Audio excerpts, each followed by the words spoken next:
Hello, Professor Moon. Hello, Counselor Joseph. Today we are exploring the Netflix series Teach You a Lesson, Episode 3, about the teen influencer named Han Yeri. Teachers like Chun Sun-young and Go Young-soo at Soyeon Girls' School are suffering under Han Yeri's false accusations. Dr. Moon, what thoughts came to mind as you watched this episode? I enjoyed watching this episode from the angles of Hallyu in Korea's context. Episode 3 is a snapshot or microcosm of the global advancement of K-culture and K-pop via social media like YouTube and Instagram.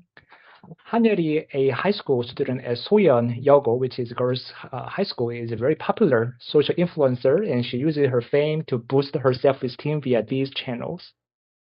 She does not hesitate at all to use her social media for her interests. Two main teachers, Ko Young-soo and Jung Sun-young, feel helpless about the negative side of social media that harms teachers.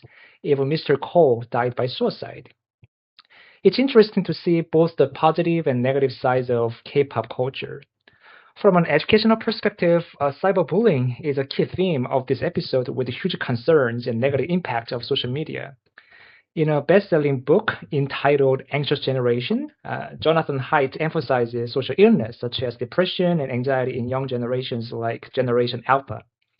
These digital natives with smartphones are exposed to anxiety, and Haidt takes action not to use technology like smartphones until high school. Teachers Chung Sun-young and Ko Young-soo are the victims of cyberbullying by Han Yeri and her followers and feel isolated and helpless throughout the episode until Teachers' Rights Protection Agency intervenes. So, Counselor Joseph, what about you as you watch this episode? What stood out to you? Yeah, we received glimpses of Han Yeri's backstory throughout the series. Something occurred during her middle school years that shattered her faith in most, if not all, adults.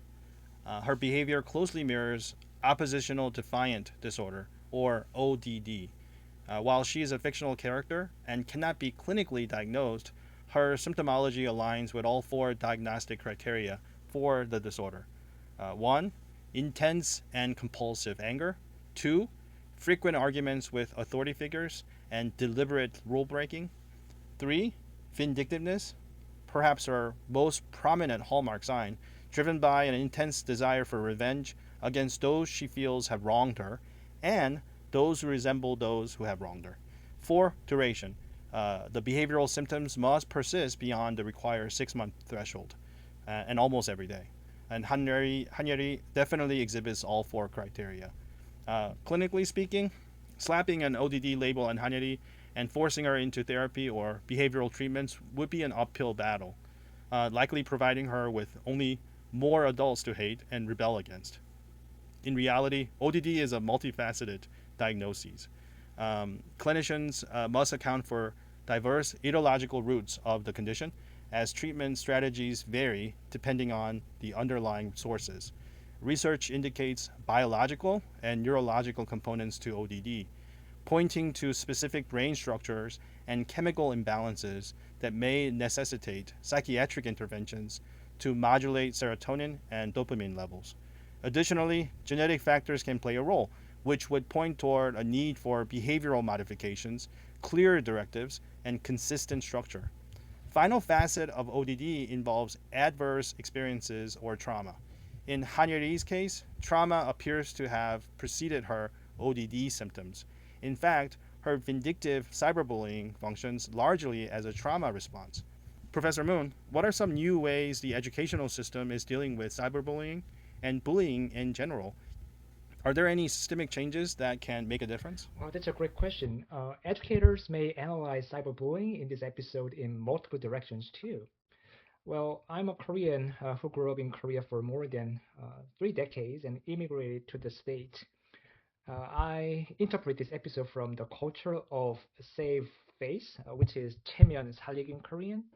The culture of saving face is partially related to social identities among Koreans, whose individual identities are heavily constructed by the communities they belong to, such as families, schools, or organizations.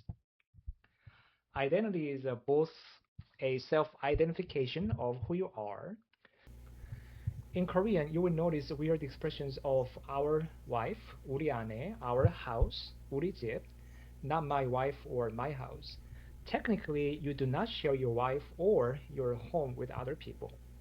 This is an indicator of whether a speaker is a native speaker or a non-native Korean speaker when using 우리 집 or 내 집, because Koreans do not say 내 집. The former is natural like an idiom, and the latter is grammatically incorrect, paradoxically. Although Korean Mm. society is dramatically changing to dissociate its identities from associate groups, this culture still remains.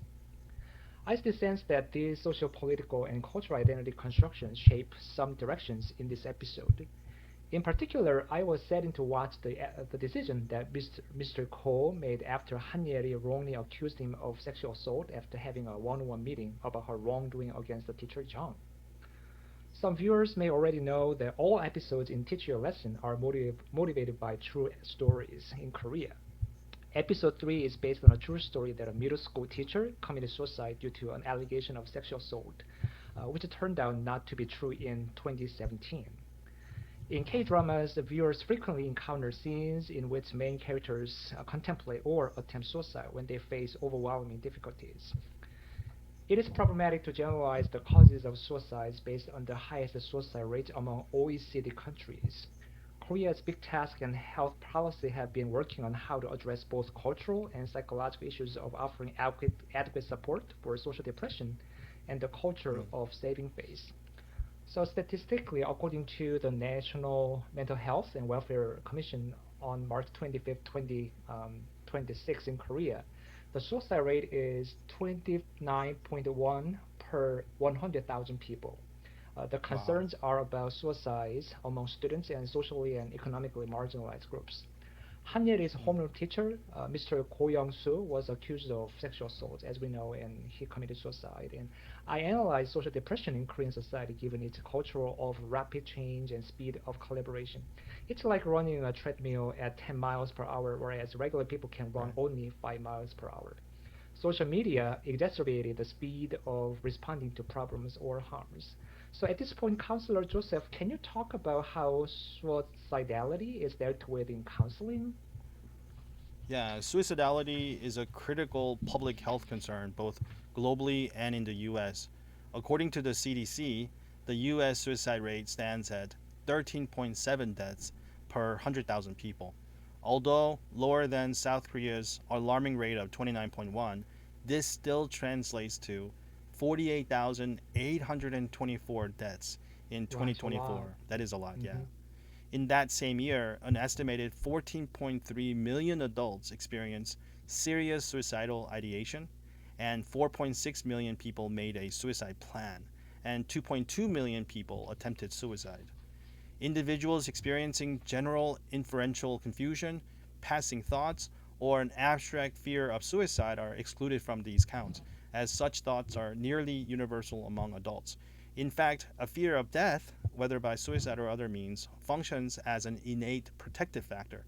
Now, let's talk about the theoretical frameworks of suicide.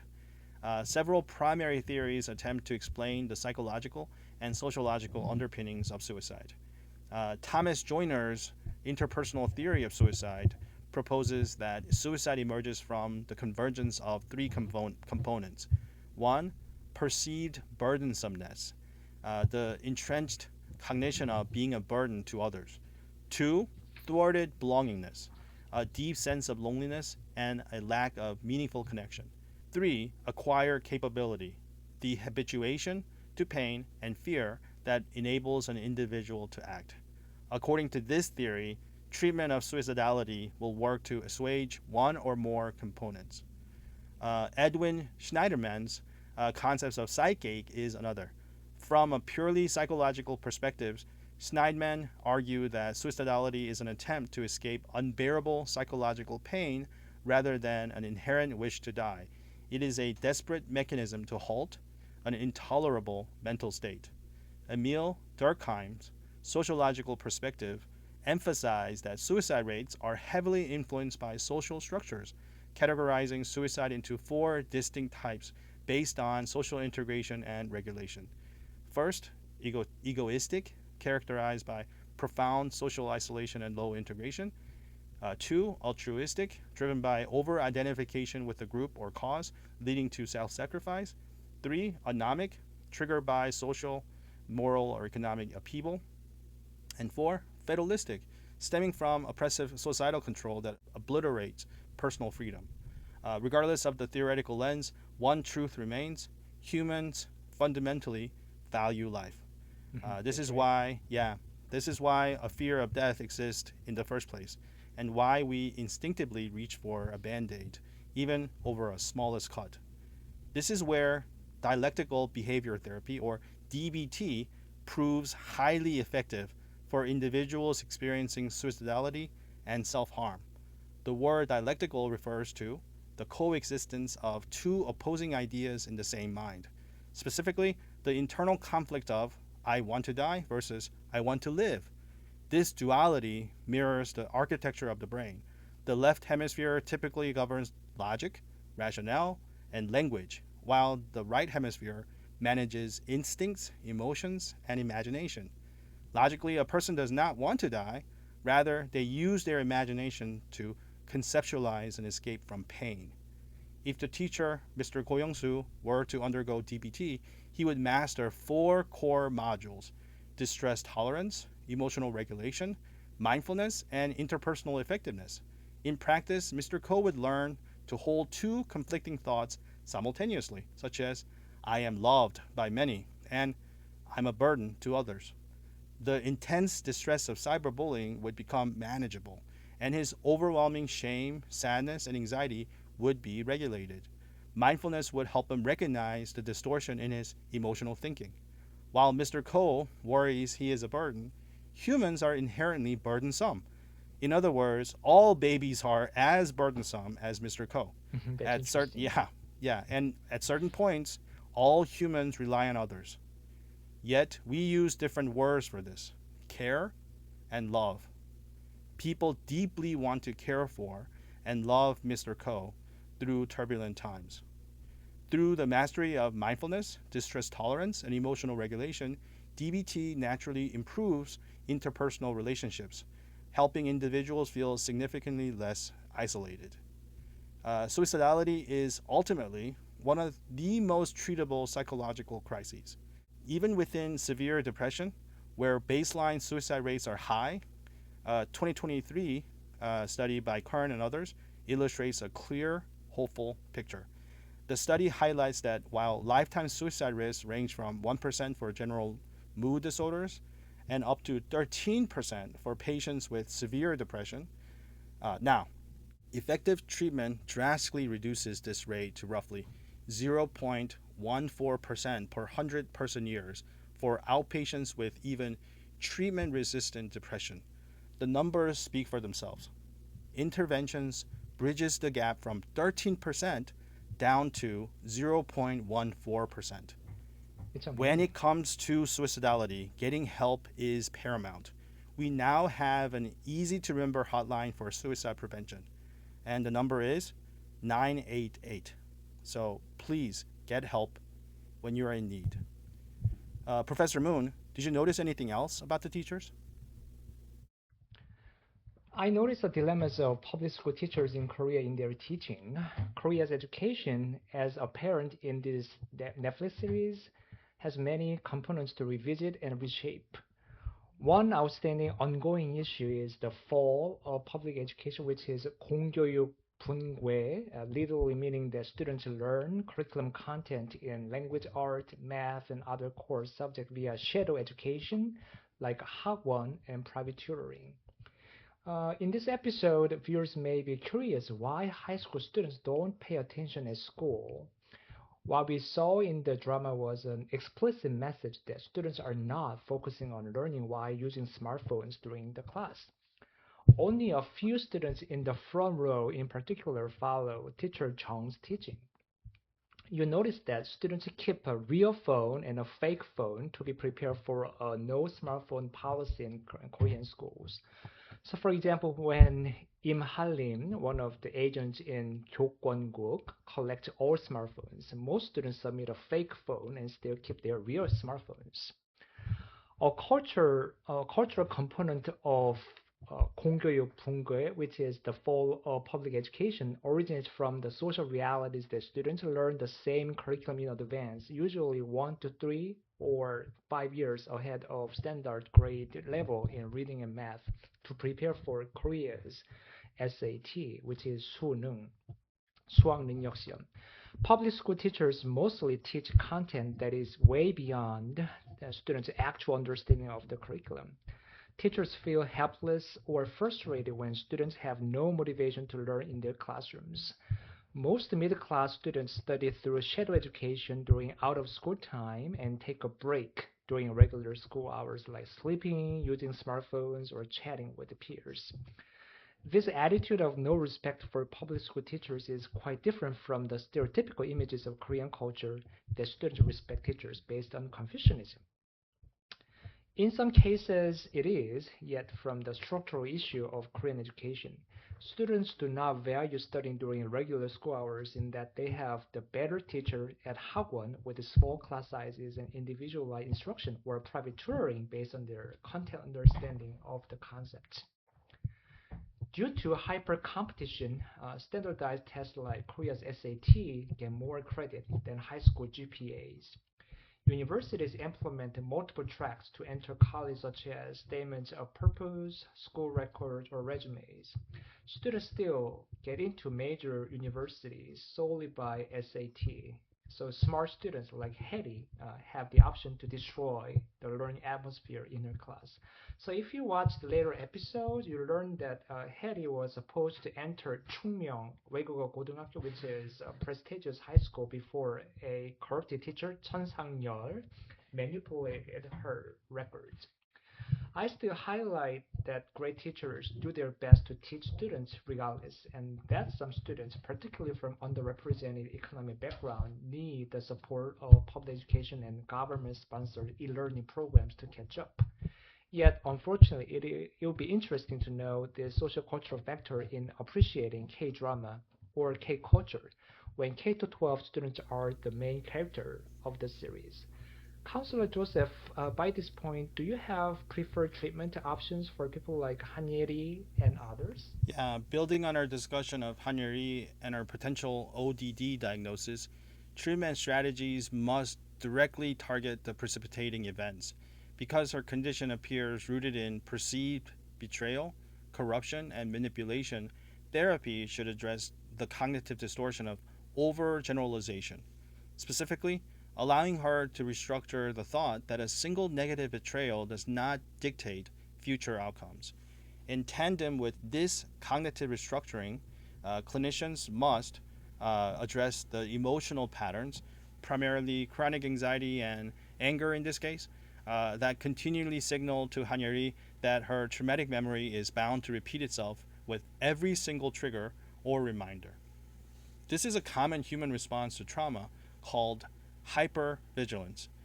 Other classic post traumatic symptoms include intrusive re experiencing, such as persistent cognitions, nightmares, or flashbacks, avoidance of specific triggers, and heightened emotional arousal. Typically, these symptoms naturally subside within 3 days to a month. This recovery happens because the brain processes traumatic experiences primarily during dreaming. The prevailing consensus is that dreaming transfers daily experiences stored in the hippocampus, often called the brain's junk drawer, and integrates them with past memories stored in the cortex. When processed successfully, we wake without conscious memory of the dreams. For Hanyeri, however, it is likely that emotional arousal wakes her from recurring nightmares featuring perpetrators of the trauma or events that resemble the trauma, so that the brain can finish processing the emotional material. For a vulnerable subset of individuals, these trauma symptoms persist indefinitely, a trajectory Hanyeri clearly mirrors. From an evolutionary standpoint, in the caveman days, so to speak, when a threat or enemy startles us, our brain actually sees the physical escape or fighting back as the way to resolve the danger. So, traumatic memory is balanced by the resolution memory. Modern society, however, rarely allows for such direct physical resolution, leaving individuals trapped in close proximity to perpetrators or constant reminders of past trauma. Unresolved trauma carries a severe risk of compounding into broader psychological diagnoses. According to Dr. Janina Fisher's research, while trauma does not guarantee a specific diagnosis, it heavily contributes to the development of generalized anxiety disorder, major depressive disorder, substance use issues, behavioral challenges like ODD, and virtually all personality disorders. Now, let's talk about the term personality disorder for a minute here. It's somewhat of a misnomer. Early researchers labeled these conditions as such under the assumption that personalities are fixed and unchanging. In reality, human personality adapts and evolves as our circumstances and support systems change. More accurate descriptors for these patterns are treatment resistant or recurring. Clinically, personality disorders are categorized into three distinct clusters.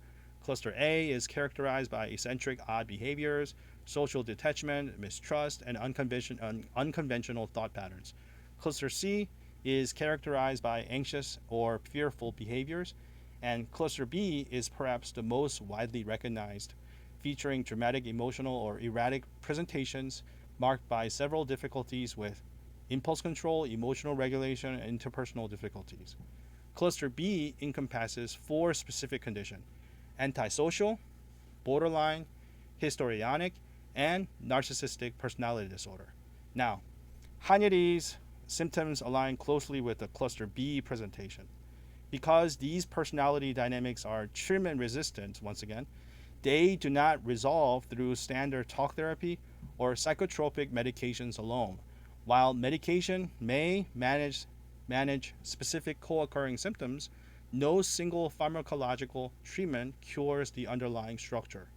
Depending on how her behavior evolves, aspects of several cluster B disorders surface. If her opposition to authority hardens into wanton cruelty toward others, antisocial personality disorder might be in her future. Another danger is narcissistic personality disorder, or NPD. If her current I sense see. of entitlement escalates into grandiosity, that is, believing she is undeniably superior, a profound lack of empathy for others, for example, dismissing others as too sensitive, and constant blame shifting, like claiming, "You made me feel this way." Ironically, while many individuals with NPD secretly grapple with a pervasive sense of inadequacy and shame, those lacking objective self awareness remain entirely trapped within a false self, genuinely believing their own lies of superiority. Unlikely, but borderline personality disorder, or BPD, could be in our future too. BPD shares similarities with NPD in producing dramatic and erratic relationships. However, a BPD profile's intense anger stems primarily from perceived abandonment and a deeply negative self image rather than wounded grandiosity. Histrionic personality disorder is, in my opinion, a strong potential trajectory if Hanyeri's behavior becomes increasingly dramatic, marked by attention seeking through appearances or flirtations, exaggerated emotional displays, or somatic complaints. Ultimately, traumatic experiences, genetic predispositions, and neurological factors all intertwine. When problematic thinking, emotional dysregulation, and behavioral patterns are left untreated, and when individuals mistakenly believe that a quick fix pills or strict punishments will resolve deep-seated issues, trauma frequently solidifies into treatment resistant personality pathologies.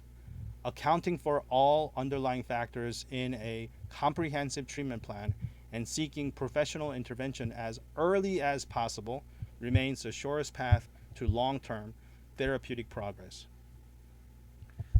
I didn't realize the complexity of identifying and categorizing Mm-hmm. behaviors, determining the most appropriate interventions for individuals who are struggling, and guiding their families and friends in providing meaningful support rather than repeating simplistic response such as things will get better or dismissing the person as difficult. And thank you, Counselor Joseph.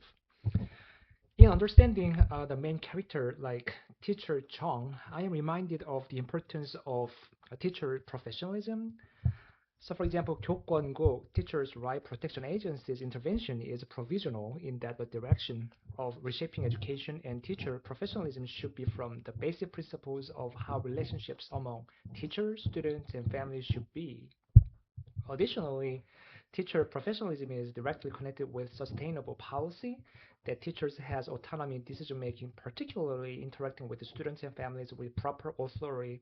Well, I mean by abiding policy and principles fairly, not controlled by external forces or parents' unreasonable requests like favoritism, sometimes with bribes or sometimes with threats.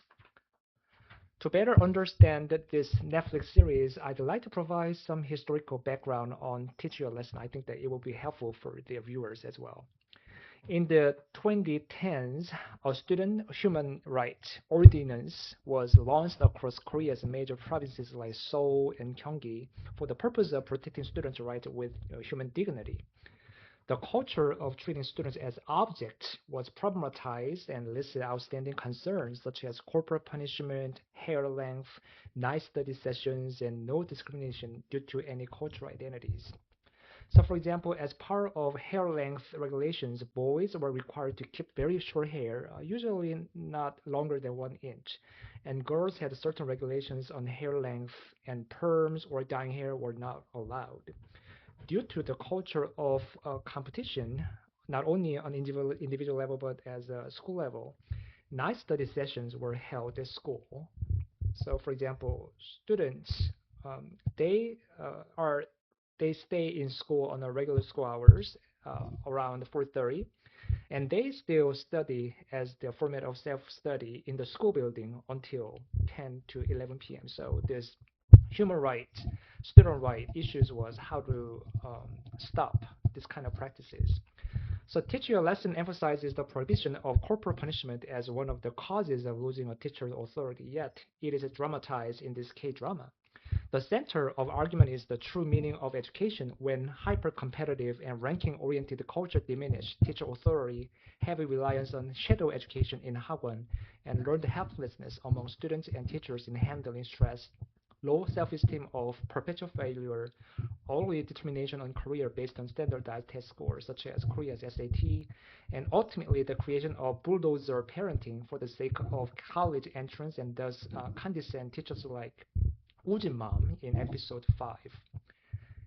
It is not a coincidence that episode 8 addresses drug issues among high school students to increase test scores to enter medical school. In Korea, students enter medical school as an undergraduate program. For example, in 2005, like the US medical education structure, the government made um, the Korean government made pre-med for undergraduate and medical school for graduate programs. Within 5 years, graduate school-based medical education was removed, although few institutions kept it. So if you watch the whole 10 episodes of Teach Your Lesson, it is an issue of hyper-competition drugs and illegal aggressive acts initiated by parents for surviving and winning the competition and Mm. sustaining privilege and social promotion via college entrance. So, Counselor Joseph, today we shared our perspectives on episode 3 from a counseling perspective and provided social cultural context in Korea, whereas tragedies recur as with Teacher Ko, Teacher Chong, and Yeri. Yeah. And next time, we analyze episode 1 of Teach You a Lesson to present differing views on privilege and citizens' consensus in shaping people's lives. I will talk more about the personality disorders, I hope. I will introduce specific examples on how Korean citizens put efforts for equal access to education and resources appears in Teacher Lesson series, particularly in episode 1. Thank you for listening.